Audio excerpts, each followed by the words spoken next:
샬롬, 반갑습니다. 자, 요한복음 18장 말씀 살펴보는데요. 18장 17절 말씀입니다. 문 지키는 여종이 베드로에게 말하되 너도 이 사람의 제자 중 하나가 아니냐니 그가 말하되 나는 아니라 하고. 자, 오늘 본문은요, 베드로가 주님을 부인하는 아주 슬픈 장면을 보여주고 있는데요. 다른 복음서의 기록을 보면 부인 정도가 아니라 마태복음 26장 74절 말씀입니다.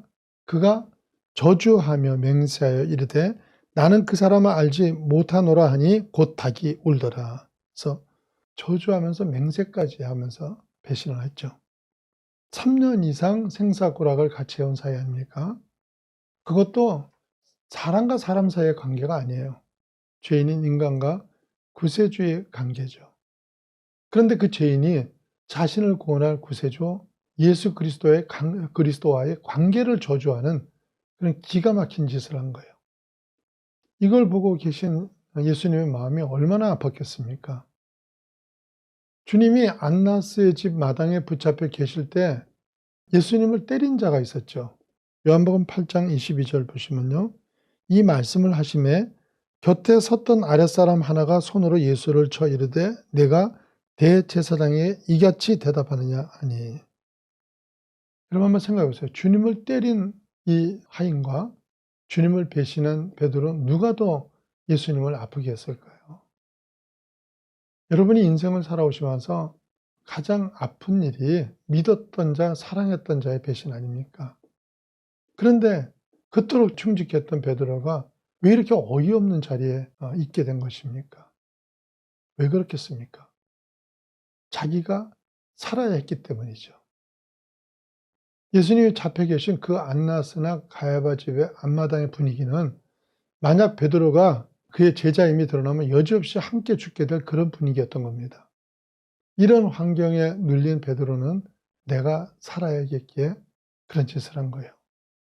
그런데 사실 베드로는 이 이후에 생명을 내놓고 주님을 증거하다가 마침내는 순교하는 자리까지 가게 되는 사람 아닙니까? 근데 지금은 무엇이 잘못됐기에 이런 배신의 자리에 있는 거예요. 요한복음 21장에 부활하신 주님이 베드로에게 하시던 말씀을 보면 답을 짐작할 수 있습니다. 디베라 호숫가에서 베드로를 만난 예수님께서 물으십니다. 요한복음 21장 15절 말씀입니다.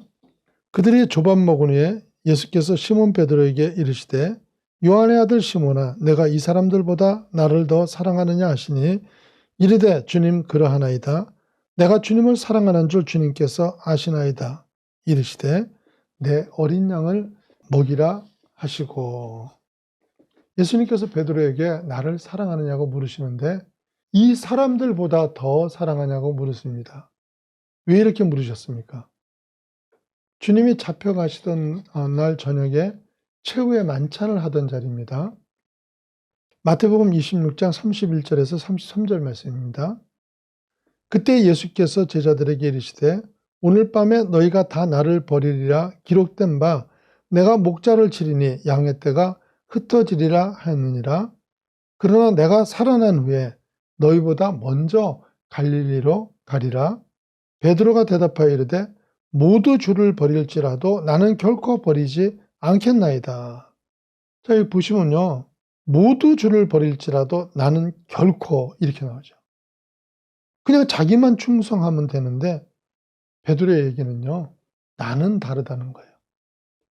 그 뒤 예수님이 잡혀 계신 안나스 집의 여종 중에 하나가 내가 이 사람의 제자가 아니냐고 물을 때 베드로가 또 뭐라고 대답을 합니까?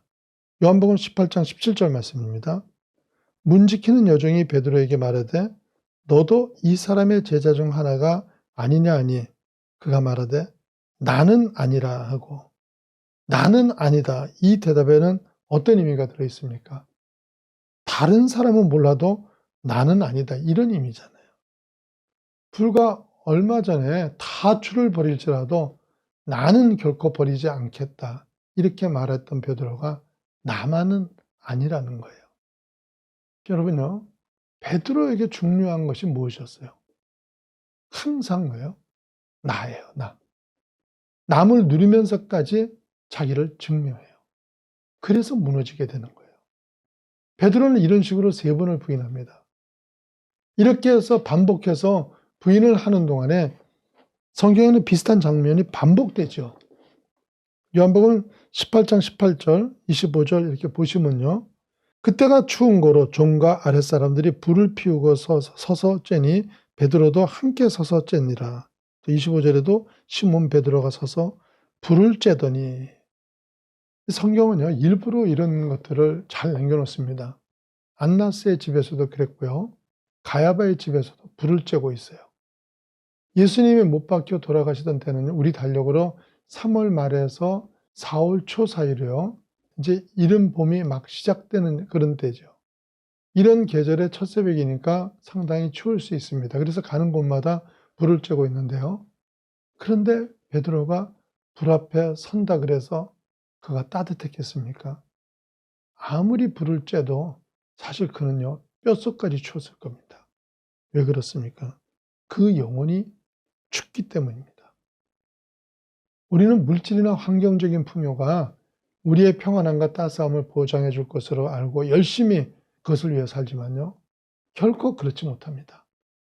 사람은 환경이 풍요롭다고 풍요로워지는 게 아닙니다. 자, 학개 1장 6절 말씀 보시면요. 너희가 많이 뿌릴지라도 수확이 적으며 먹을지라도 배부르지 못하며 마실지라도 흡족하지 못하며 입어도 따뜻하지 못하며 일꾼이 삭을 받아도 그것을 구멍 뚫어진 전대에 넣음이 되느니라. 여러분, 먹으면 배불러야 되잖아요. 입으면 따뜻해야 되잖아요. 그런데 아무리 먹어도 배부름이 없고 아무리 껴입어도 따뜻함이 없다는 거예요. 이유는 영혼이 추위와 불안에 떨고 있기 때문이에요. 그런데 왜 영혼이 추위에 떱니까? 하나님을 멀리했기 때문이죠. 추운 날 우리가 태양빛을 피해서 서 있는 사람은 추울 수밖에 없듯이요. 어두운 세상에서 하나님을 외면한 자는 그 영혼이 불안과 한기 속에서 떨게 되는 거예요. 우리도 주님을 외면하고 멀리 두면 춥고 가진 것 없어도 주님 가까이에 있으면 따뜻하고 풍요롭습니다.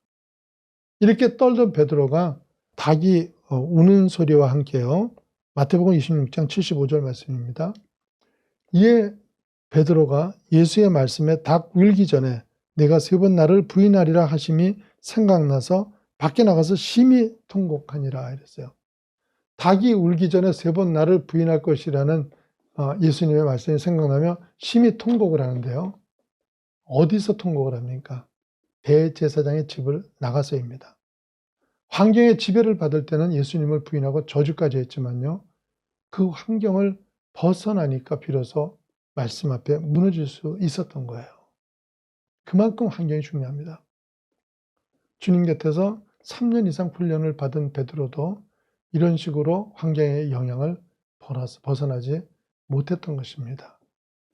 베드로가 베드로답지 못한 왜곡된 모습을 보이고 있는데요.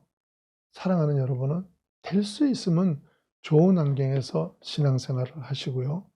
피치 못하게 나쁜 환경에 있을 때는요. 그 환경을 이겨낼 수 없을 때는 속히 벗어나서 은혜로운 신앙생활을 하시기를 예수님의 이름으로 축원합니다.